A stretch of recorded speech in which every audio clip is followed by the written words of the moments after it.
So my guest today is Dr. Jessica Taylor. So I've been really good today. I've actually prepared some questions for you. Very impressed. It's took quite a while, hasn't it, to get this in as diaries for one reason and another. But yeah, so I just wanted to ask, what motivated you to start Victim Focused? Oh, wow. When I started Victim Focus, that's actually a really interesting question because I set up Victim Focus when I was 26 or 27. So I'm 35 now. I can't believe how fast this has gone. So yeah, it's nearly 10 years old. I think I was 26. And the reason that I did it was because at the time I was working in child sexual exploitation and in anti-human trafficking of children. And I started to become really concerned about the practice, the victim blaming of children, and the resources that were being used with children. And I was really lucky that I worked with a lovely team. I was in quite a senior position myself at the organisation that I worked for, and I had two colleagues. One was the CEO and one was the other business manager, like business partner. And what I'd done was I'd started writing these really critical articles and blogs, which was kind of how like my sort of like social media type profile kicked off, was me writing all these like blogs. And what happened was that the organisation that I was working for, which was a charity, they got this email from one of their local authority funders sort of saying, Jess's articles are too critical and you need to shut them down. And thankfully, as I said, like the CEO and the other woman who was in leadership with me, they were both so supportive, and they're still women that I count as my friends now.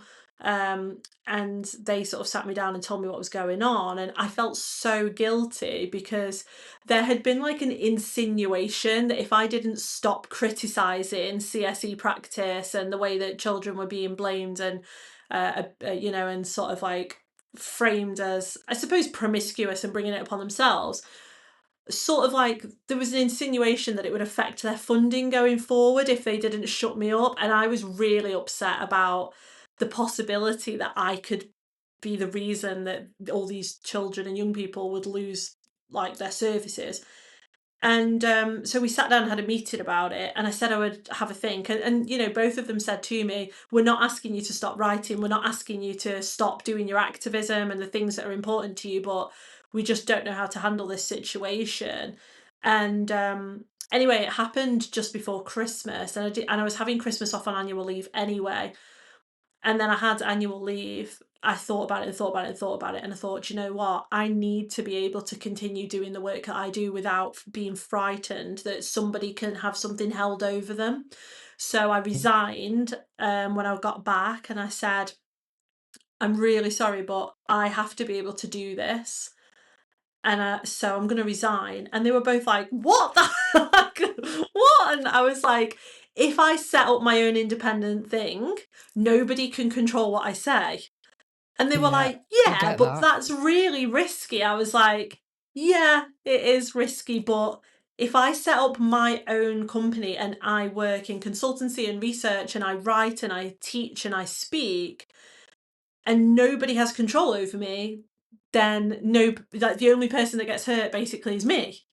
So that's the real story of why I set Victim Focus up, was like that's you've had some backlash, haven't you, at certain periods of time from speaking your own views, which I totally get, because that's how it is, isn't it? It's like, heaven forbid we dare have an opinion on certain things. And I think, like, I can see things within this sector, and I'm nearly certain that other professionals see it as transparent as I do. And it's just turn a blind eye to it like it's not happening.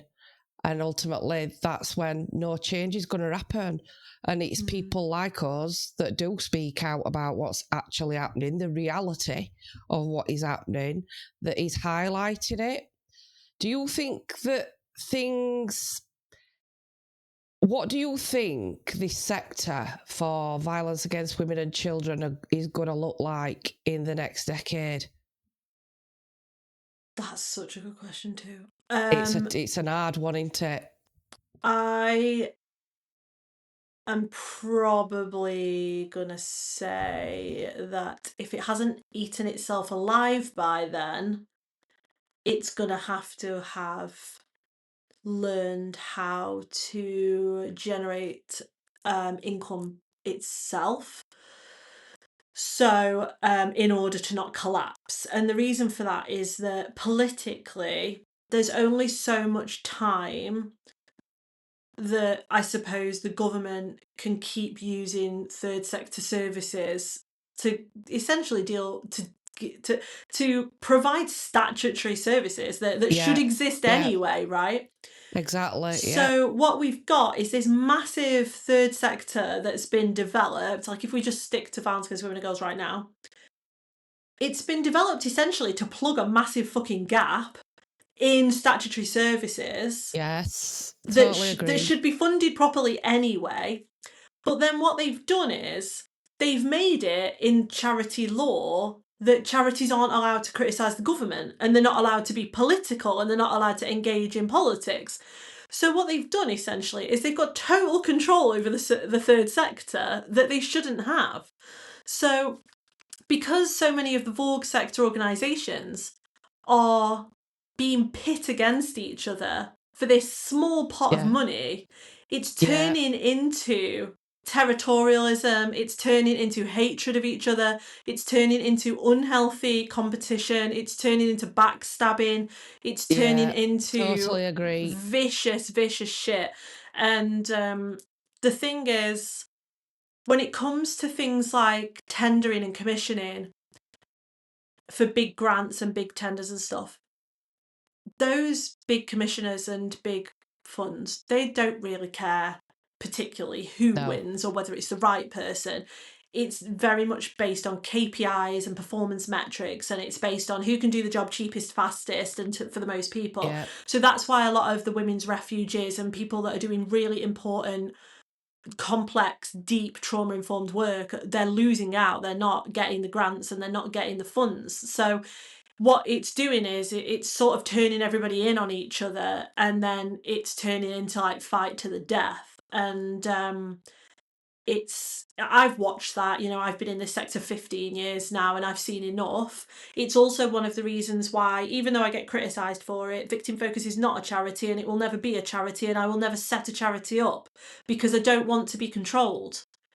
I want to be able to have control over my money, and I want to be able to invest it where I see fit. And I can only do that with a limited company or with a legal company structure. So what I mean by like, the sector will have to learn self-generated income strategies and then become very, very good at them, is that these funds from the government, they're going to dwindle, and they're going to get worse and worse and worse and worse. And those charities and the women's sector is going to be expected to do more and more and more on less and less and less. And it's going to get really dangerous because it's already teetering on pretty fucking bad at the moment.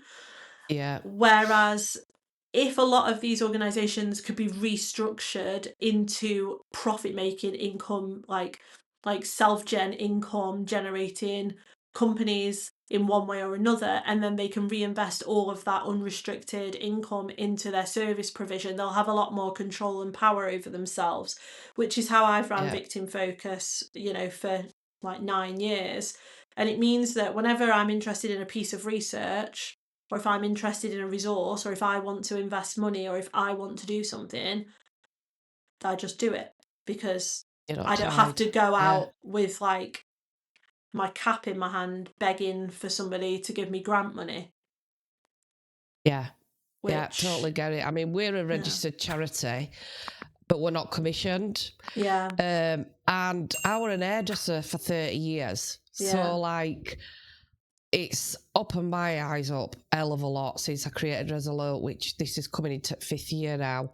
I did not have a Scooby-Doo what I was doing. I was just a survivor that wanted to help everybody and anybody, like most victim survivors do, don't they? It's like a Yeah, natural thing where a lot of them just want to help anybody that's suffered. And we grew after 2 years, became a registered charity, but I kind of don't toe the line. And I do speak what I see, and I'm not liked for that by a lot of professionals for that. But I just can't toe the line. I cannot stand injustice. I can't bear to see what is actually going off in front of my own eyes. I'm not an academic. I'm not, I'm not brainy enough. But what I have got is a lot of common sense. And I think ultimately, you'd have to be as blind as a bat not to see what is actually going on within the entire sector. It's just one pit of money, power and control that's circulating. And ultimately, it's that's the very thing that victims have tried to escape from. I think and then they're led into I it. think you're right, but I think the other element is you're saying like money, power, control. You are right, but the other element of it is trauma. So actually, what we have is a sector filled with traumatized women, and Yeah. and that's at lots of different levels. That could be survivors, that could be activists, it could be the professionals, it could be the leadership, it could be the politicians, it could be the academics. And that's why one of the things that I talk about a lot, and actually I've got a video for my final video of the 16 days of activism tomorrow that goes out. I've done a piece on our identity after we've been raped and abused, when we then become like professionals and stuff, is because there's this like unwritten rule that like once you become a professional in this sector, you're not supposed to talk about your own lived experience, because that makes you like problematic or self-centered or attention seeking or unprofessional. And I think that's where we went wrong. I think the professionalization of our services around trauma, abuse, and violence have led to this veneer that essentially the only people who are clever enough to provide these kinds of services are white, middle class, educated professionals. It's bullshit. It's all bollocks. Like, it's all just it's us cosplaying as another sector, and actually we should have stuck to our strengths, which was we are traumatized, we have been through a load of shit, and we're trying to do our best, and like we're that trauma unfortunately is going to come out in lots of different ways. There's no point in hiding it and putting sticking plasters over it. We have to address it head on. There is a lot of hurt and a lot of trauma in our sector, and people use it against each other. Like, that's the reality, Yeah. and nobody will talk Yeah. about it. I find it hard to believe that they don't like recognize when somebody is in trauma. I can't understand how they can't understand it. Is that because maybe I've lived it and I know and I can see it so transparently? I don't know. But the lack of education around it is just unbelievable. And used against them in so many different ways. They just present themselves in so many different ways, and if they're not educated in it to recognise it, then how can they deliver the services properly? Yeah, They, it's they just can't, can when they? I'm training like police officers or nurses or social workers, one of the things I always say to them is like, you know, you could be a cop sat there saying to me, well, I'm not a specialist in trauma. How am I supposed to know? And I'm like, you are working in trauma 24 hours a day. That's what your job is. Your job is trauma. If you work in social work, your job is trauma. If you work in Vogue, your job is trauma. If you work in sexual violence, your job is trauma. Like, that's like Yeah, regardless of where that trauma came from, you are supporting traumatized people, and your job is trauma. So you need to know as much as possible, and you need to be trauma informed. Otherwise, you will end up causing great harm and pathologizing women and girls and making their lives worse, essentially. And what I find really fascinating is the amount of professionals that will say to me, like, well, I'm not an expert in trauma. How am I supposed to know? I'm like, what do you think you do for a job? So actually, part of this has been that because we've pathologized and labeled women and girls so effectively for so long, trauma has never been part of the conversation. It's always been mental health. It's always been about vulnerability. It's always been these other words, these other labels. So, in general, the training around trauma has been terrible, and also the understanding of trauma is severely lacking. But then you also have to consider the compassion fatigue, the lack of empathy, the victim blaming, the biases, the cultures that exist within these services. They're not neutral. And even if it's a rape centre or a domestic violence service or a child abuse support service, just because people work there doesn't necessarily mean that they hold better values or beliefs than anybody else in the public. So you'll still come across victim blaming, racism, misogyny, homophobia, ableism, like classism. You find that stuff everywhere, and I think our sector has a bit of a But tendency. why do we still keep putting the onus on the victim when Because it's the easier. problem is the perpetrator? Because it's easier globally Yeah. and culturally. You know, victims are easier to manipulate and to control systemically. So, for example, if you're a victim, you know, for example, a social worker can sit you down and go, if you don't do this, we will do this. Or a police officer can say, well, if you don't protect yourself, we're going to do this. Or, you know, like whoever it is, your therapist can go, well, if you don't take control of your life, then da da da da. And like mental health can go, well, if you don't take your pills, da da da da. With perpetrators, I think at some level, professionals have realised they've got no control over them.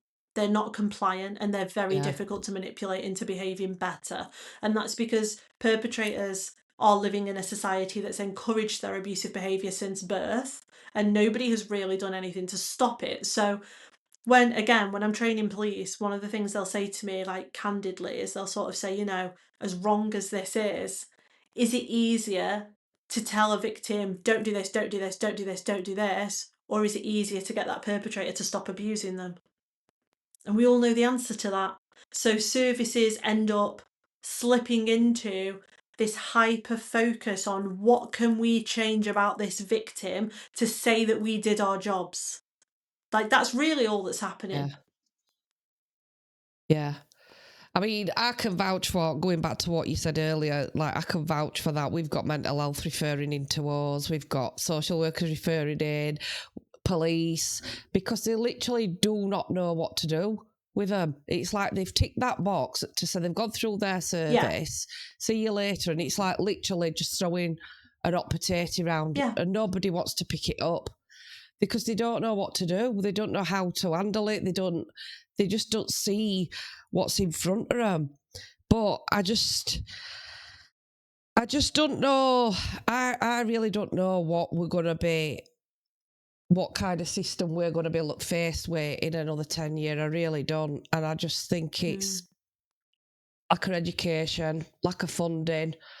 But if them two things were put in place in the right places, then I'm sure we could see a different sector. Potentially. I think actually though, and as unpopular as I'm sure this is going to make me, there has to be at some point a question around, do you keep waiting down the river pulling out bodies, or do you go to the top where people are falling in and stop them from falling in? And the reality there is that a lot of our Vogue services are pulling the bodies out of the water.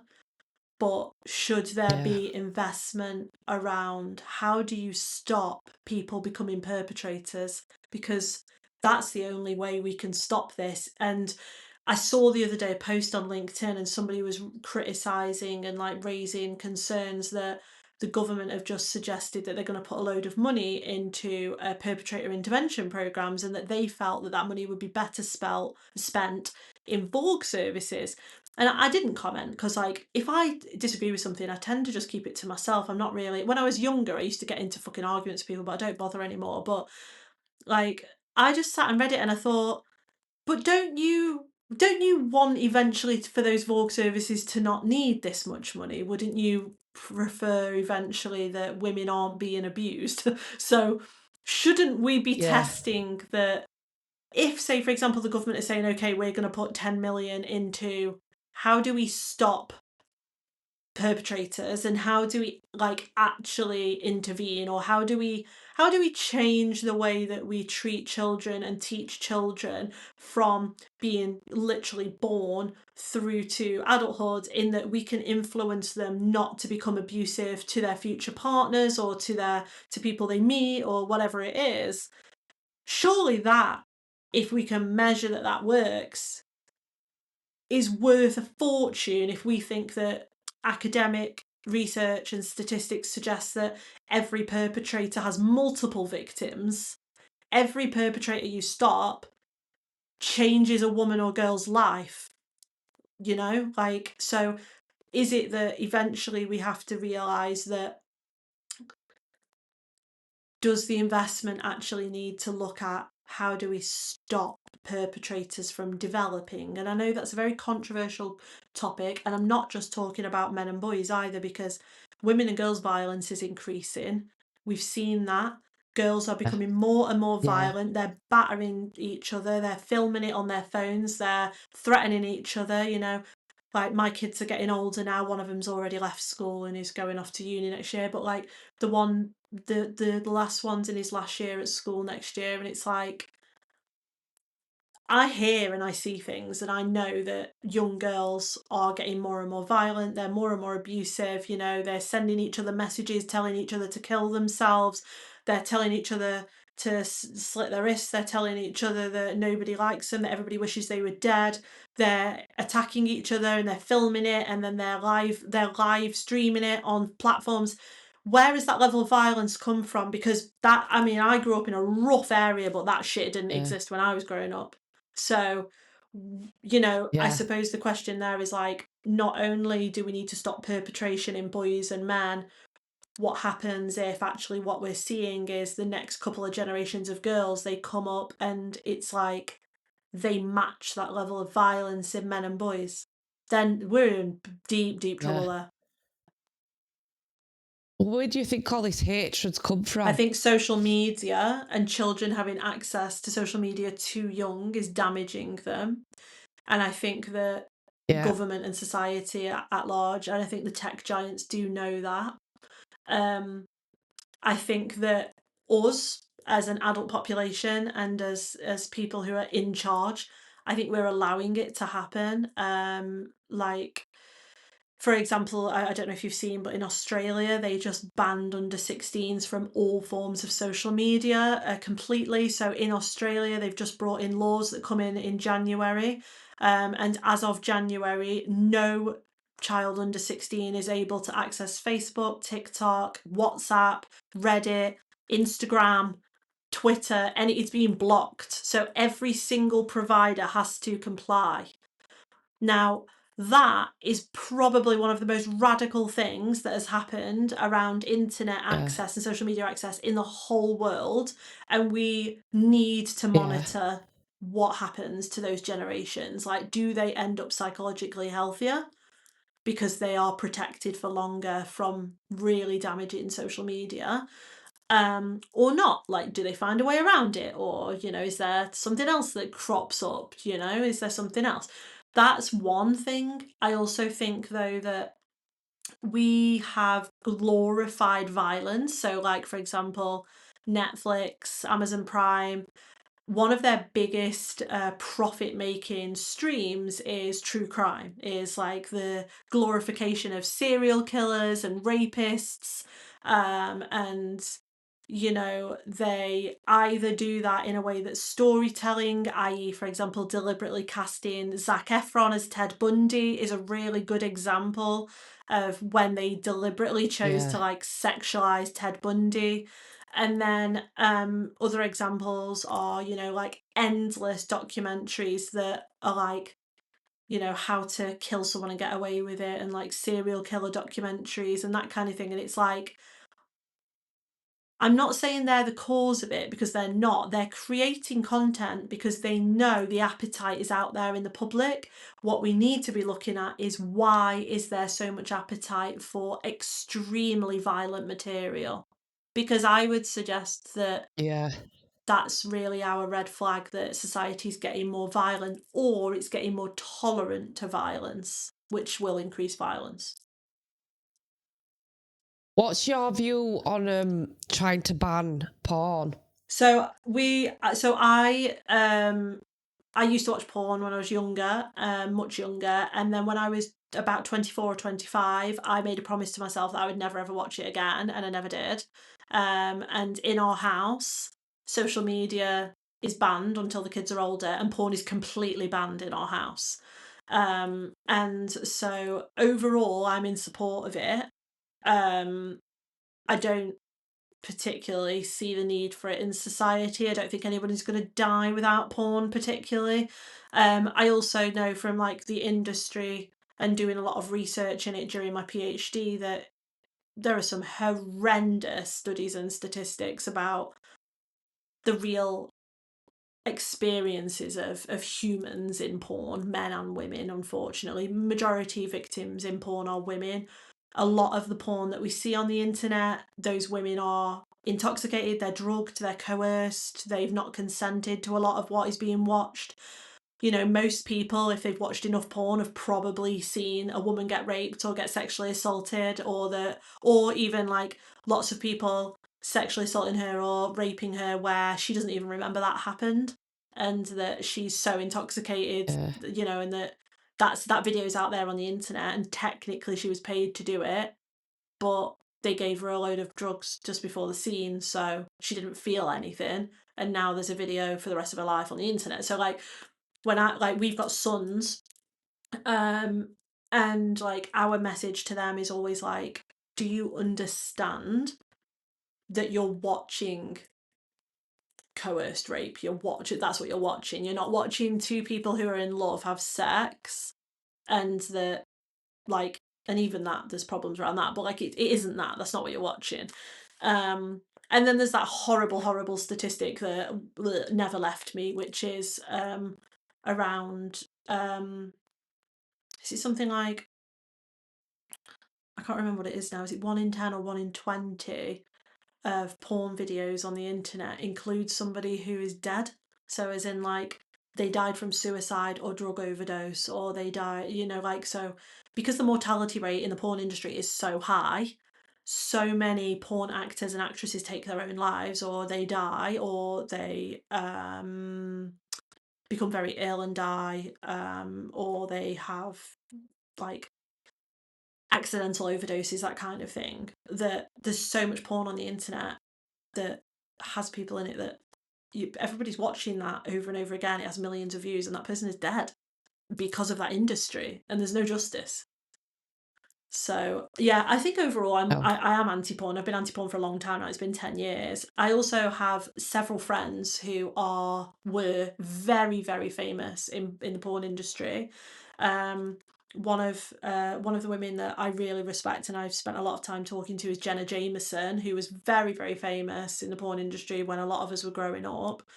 Um, and Jenna's story is fascinating. If you've not read her autobiography, you should read it. Like, it's her experience of being exploited and abused in the porn industry, and then she then became an anti-porn campaigner for years and years after she left the industry, and she still is, and she's amazing. So I think when you know people personally as well that have been through it, it humanizes it, do you know?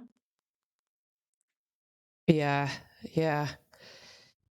I don't know. It's just so complex, isn't there? Is there ever going to be any solution to any of it? There's just so much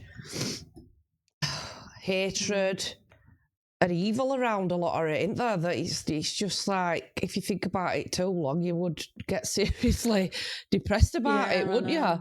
And we're enthralled in it. We're enthralled in it every day, aren't we? How do you try and what do you do to try and look after yourself, your well-being? Well, that's changed. I know you do I sound baths. do. I know you've got sound baths, haven't Yeah, you? yep. My life's changed a lot. I've had to learn how to cope properly and to be more healthy. This sector basically pushed me to the fucking edge, and I've never been so depressed. I don't mean that in a clinical sense. I mean genuinely, like I just didn't see a way forward at all. This sector broke me. And a couple of years ago, Yeah. I had to take some big steps to be like, okay, how do I how do I either completely exit forever, or I have to find a way of like looking after myself in a genuine way, like not like, oh, I'll have a massage every now and then, or like, like bullshit self-care stuff. Yeah. I had to find a way to actually recover and cope. So the first thing I did was I had to take about 6 months off work. Um, and then I had to really, really think about like, do I even want to be in this industry? Do I even like this sector? Is this what I want to do? And, like, especially with all of the politics around it and the way that everybody treats each other and the way that nobody will talk about it, I was like, is this for me? How do I move forward? So I sort of came up with a plan around how to cope. And the way that I've learned to cope is, first of all, is strategic. It's to do with like, what do I involve myself in and what do I not involve myself in? And like, that's why you might find sometimes, like, for those of you that have followed me for a long time, you might think like, why is Jess not talking about this thing? Why is Jess not talking about this thing? It's because I've made a strategic decision that I'm not fucking getting involved. Like, because I used to, I used to be like expected to Yeah. get involved in everything. It was like, what does Jess think about this? Jess should say something. And I was always having these like other activists, feminist organisations, Vogue organisations in my inbox. Jess, can you post this? Jess, can you support us on this? Jess, can you support us on that? But funny, like, whenever I needed anything, fucking silence. So I was like, no, I'm learning not to set myself on fire to keep other people warm. That's not happening again. Yeah. So I learned not to burn myself out for other Yeah. people. And I'm very strategic about what I do and what I do not do anymore, which I didn't do when I was younger. I also learned that, I have like, what, 400,000 followers, something like that, and then including subscribers, it's probably nearly 500,000 now. My reach on a normal month is about 6 million people a month. I'm already making the waves I need to make by acting as an independent actor. I don't need, the level of support that I thought I needed. And I was thinking, why do I keep bowing to people and like burning myself out and bending to other people when actually I don't need them for anything? Like that, like I can do this stuff safely and not burn myself out, and I can feel that I'm more aligned. So strategic is one side of it. And then the other side of it was spirituality, which completely changed my life. And I never thought I would say those words as an atheist and as somebody who, I'm fascinated by the mind and consciousness and life and death and the meaning of everything and why in the fuck we're all here doing this. But generally, I would have described Yeah. myself as an ardent atheist. I grew up religious in a religious family, but by the time I was 10, I was like, this is all bollocks, and just decided I didn't believe in anything. Which I don't think my family appreciated very much. But yeah, like I had an experience, a near death experience in 2023, and it completely changed my life and made me like completely rethink everything and about the way I was living and stuff like that. So meditation, I meditate all the time. I Yeah. meditate probably most Yeah. days. Sometimes I meditate for very, very Yeah. long sessions. Sometimes it's just 20 minutes or so, like whatever I need. I started 2 years ago to train in sound healing and sound baths. And then this year, I set up a sound bath studio, which to be honest was just my own little space. But twice a week, I open it to the public and do public sound baths, which are just something I do for a hobby, really. Like I just enjoy it. I started using different forms of sound healing and sound journeys to help with trauma. Absolutely changed my life Yeah. completely, like helped me process absolutely everything, and I just can't believe the power of it, and just absolutely amazing. And then last year, very cliche, but for my New Year's resolution, I decided that I had to deal with my health because this sector had made me so unhealthy. And like I'm really open about it. Like I was binge eating, I was drinking wine all the time. I was trying to cope with like the trauma and the distress in this sector and the way everybody treats me and the way that people treat each other, and just how vile it was. I think it was the realization that feminism isn't what people say it is, and that I suppose I'd believed that feminism was a safe space, and I think the realization that actually it's filled with abusive people and bullies and you know, the same issues that you see in any sector, you'll find in feminism. And I think that for me Yeah. did something to me. Like I was like, what? So I was really, really unhealthy, Yeah. and I made a New Year's resolution to like actually take care of my body and like stop drinking and eat healthily and go to the gym and try and look after myself, which I have done and I've been doing now for, I mean, it's December just before Christmas while we're recording this. So it's been a year. So I'm meditating all the time, doing sound baths. I'm really healthy. I go to the gym. I've had So have you not had a drink for a year? so I didn't have anything at all for months and months, and then I've had like I'm not doing it for a sobriety thing. I just did it for like just because I thought it was like health like better. I've had like a cocktail every now and then, but I've not really enjoyed it. So I've not really like I can't remember the last time I finished one glass of drink. Like it's just like if I'm in a social Yeah. situation where somebody's gone, "Oh, do you fancy a cocktail with us?" I'll be like, maybe, and then like maybe I'll have one, and then just doesn't really do anything for me anymore. But I had a period of my life where I didn't drink any alcohol for about 5 years, and I don't really need. I'm on Oh, my are fifth year you? of That's sobriety. awesome. Well done. That's amazing. Yeah. Well, it nearly, yeah, but it did nearly kill me. I was like, like I did use it as that Yeah. coping mechanism. And like you said, when you've got a consultant and your bed in hospital saying, we don't know if you're going to make this. And it was just so strange. And I can connect with what you say with the spiritual stuff. I think a lot of survivors and people, when they've been to a place that's not good, tend to find that spiritual belief and awakening, I think. And I just think it was just as though somebody just like swiped my mind. It was weird. It was just so weird. It was just like I'd woke up.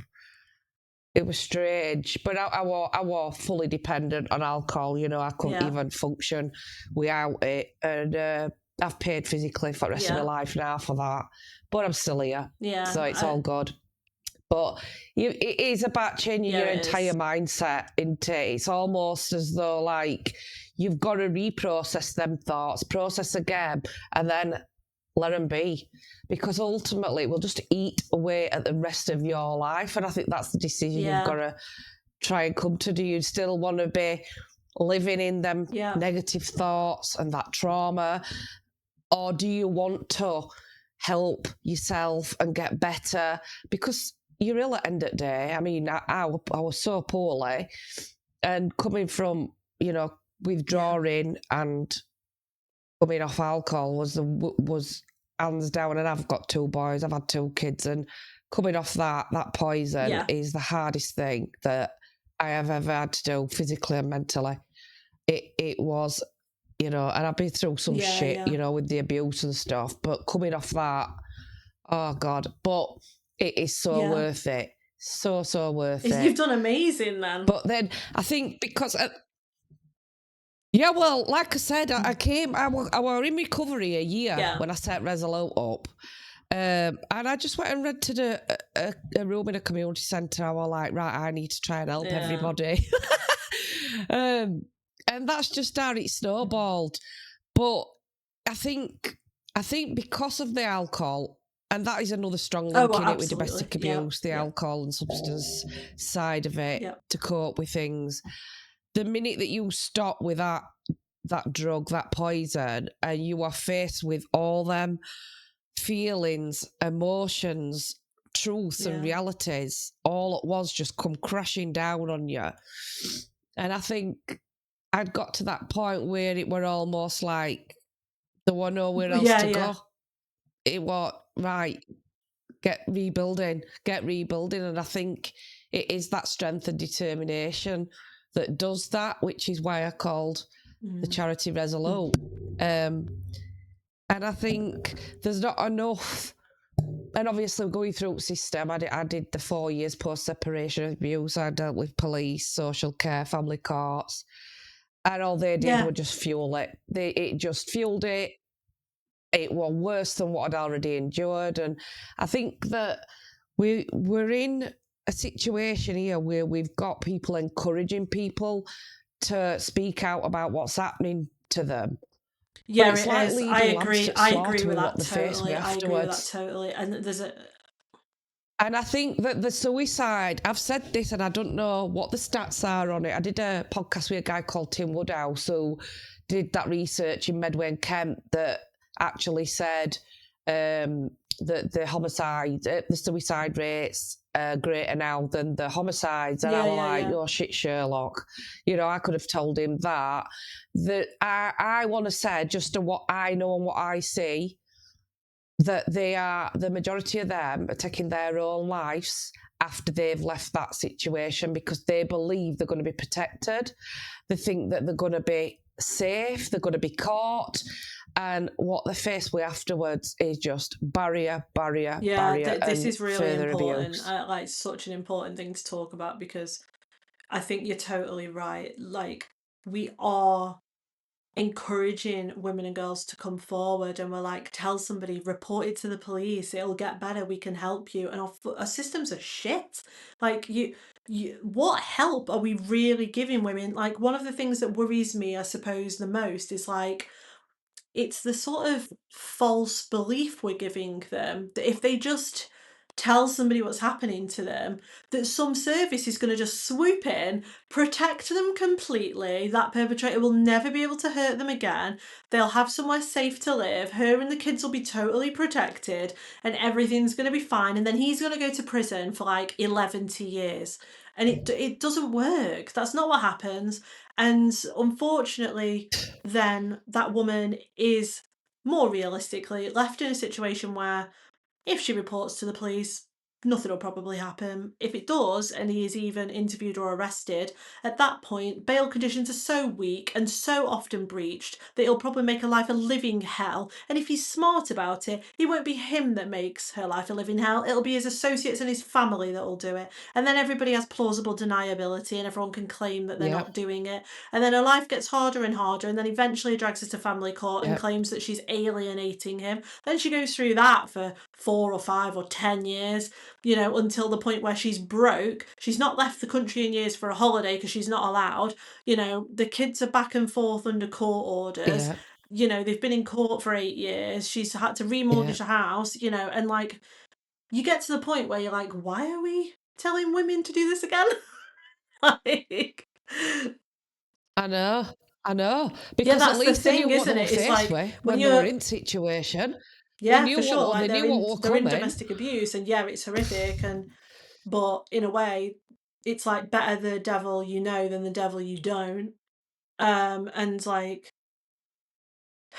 it's so hard because we shouldn't even be having to sit and have a conversation like this. Like, this shouldn't be a thing. We shouldn't be sat here being like, is it better to stay in domestic abuse or leave domestic abuse? Like, why is that even I a know. conversation? But it I is because the know. system is so bad. I know. Yeah, and that's what's taking lives. Because it's, you know, if they were mentally ill while they were in that situation, then they're certainly going to be, once they're faced with services at law. Everything in my eyes and in my mind is just back to front from start to finish. The minute she discloses, it's just barrier after barrier after barrier. Choose which way she turns. I say she, and I know it happens both sides, but obviously we support women, and it's absolutely so destroying. What can I say to a woman when she's saying to me, I know. why aren't they keeping me safe? Yeah, I know. Why aren't they doing anything? And you see that fear, that desperation in her eyes, and she's like pleading, I know and it is. it's so destroying. I know. It really is. I know. Been there.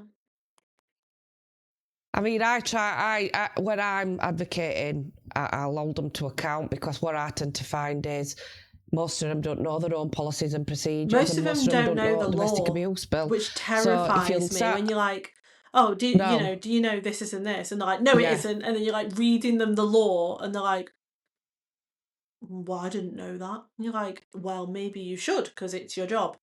Like, yeah. Yeah, but the thing is, it won't take them 2 I know, minutes but to check it out, cultures, would it? unfortunately, mean Would like it? cultures within policing, cultures within prosecution, mean that in a way they're never really required, I suppose, to put that level of work in, if that makes any sense. Like, it sort of means that victims are already discredited, victims are already seen as exaggerating, victims are already seen as a drain on systems, women are already seen as problematic and pathologized anyway. So then when that woman is then saying, "You're not doing your job, why aren't you protecting me, why haven't you rang me back, nobody's doing anything, he's breached this order 3 times and nobody will even do anything," in a way we're like we're accidentally fulfilling their stereotype of us as these hysterical, emotionally unstable women, you know? Yeah, yeah, yeah. And that's where we come in, because we could try and support them through that. So we've got holistic therapies in building, we've got EMDR in building, and the thing is, if they've got that support and then they've got somebody to help them navigate it, it's a lot better experience than not having any of that. But it's just when you're faced with these barriers, so many simple things can make that journey so much better for a victim. Just simple things like listen, for a start. You know, she's trying to tell you something. Have a bit of patience and listen to her. You know, and it's just that. And I've had police officers do interviews in our building, rape interviews and stuff, and that experience has been a lot better than being done in police station with uniformed officers. They've come into our space, you know, and officers have said that were just so much better because It's just they're in a basic safer psychology, though. environment. Like, do you And know I what I think we mean? It's forget like, that you a know, lot of when these, police are like, "Wow, this worked yeah, so much better in here," and I just don't know why. And you're like, "What?" yeah, I know. Let's not forget, a lot of them have never even stepped foot in a police I know. station or been in a courtroom, and that in I know, I itself always say absolutely that. petrifies them. And the Yeah. fact that they're stood there being blamed, like they've done something wrong, you know, I know. it's ludicrous. Okay. Right, I'm going to ask you my last question. No. So you ready? So what has been the proudest moment of your Oh my career up to God. date? I've got no idea. Jamie always tells me off about this because I'm not very good at this. Like, about like being proud of stuff. And I think that's because I had that kicked out of me when I was younger. Like when my books became bestsellers and stuff, I used to be really proud and Yeah. stuff. And then I got like it absolutely kicked out of me by other feminists, by other women in our sector that were like, "You love yourself, you're so obsessed with yourself, like, oh, Sunday Times bestseller, who do you think you are?" And like after a bit, I was just like, "Oh, okay." Like, you know, maybe this isn't that good, maybe this isn't that important, maybe I am self-obsessed. And it was like, so I'm really bad at this now. This is one of the things that I'm working on. Like, how do I get back to like actually being proud of things that I've done and not being ashamed of them? Um, I don't know. I think See, I think that's really, really sad, isn't it? That others can't celebrate somebody else's achievement, like almost like a jealousy. Because for me, jealousy is probably one of the worst emotions that somebody can have. There's just no good going to come from that. But I just think you're always going to come up against that. It's yeah. just always recognise the good in it and always see It's the good and interesting because believe I in the don't good. really have jealousy in my character, Ultimately, so it's not something that I really understand. Like, what I mean is like when I see somebody doing really well, whatever it is, they could be like a pro ice skater, or they could have just got a great, I don't know, TV deal or something.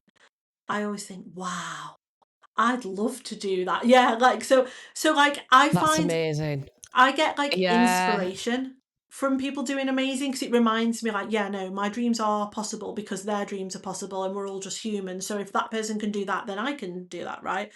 Yeah. Jealousy, I think, is the opposite of that, where you see that Yeah. other person's success and then be like, why the fuck do they get to do that and I don't? And like, who do they think they are? And so, like, I don't really get that. Like, and I've never really, like, so I really struggle with it when it's put on me because then I'm always like, yeah, but you could write a book. Like, do you know, like, anybody can write a book. Like, so like